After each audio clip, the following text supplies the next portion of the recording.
فتنوں کا زمانہ، زبان کو لگام دیں۔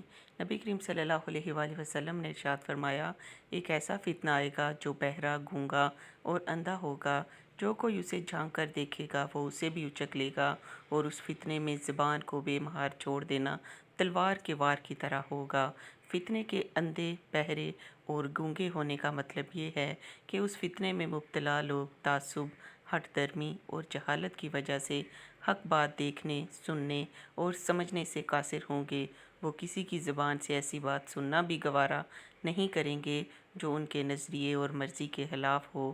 نیز زبان کو بے مہار چھوڑ دینے کا مطلب یہ ہے کہ لوگ جھوٹی باتیں اور پروپیگنڈے ادھر سے ادھر نقل کر کے فتنے کی آگ کو مزید بھڑکائیں گے۔ کسی بھی واقعے کے بعد میڈیا اینکرز، تبصرہ نگاروں اور سوشل میڈیا پر موجود لوگوں کی زبانیں بے لگام ہو جاتی ہیں۔ عواقب و نتائج سے بے بہرہ ہو کر جھوٹے الزامات اور اندازے لگائے جاتے ہیں اور پروپیگنڈوں کی خوب تشہیر کی جاتی ہے، جس کی وجہ سے بڑے بڑے فسادات اور فتنے جنم لیتے ہیں۔ لہٰذا ان نازک ترین حالات میں حدیث نبوی پر عمل کرتے ہوئے اپنی اپنی زبانوں کو لگام دینے کی ضرورت ہے۔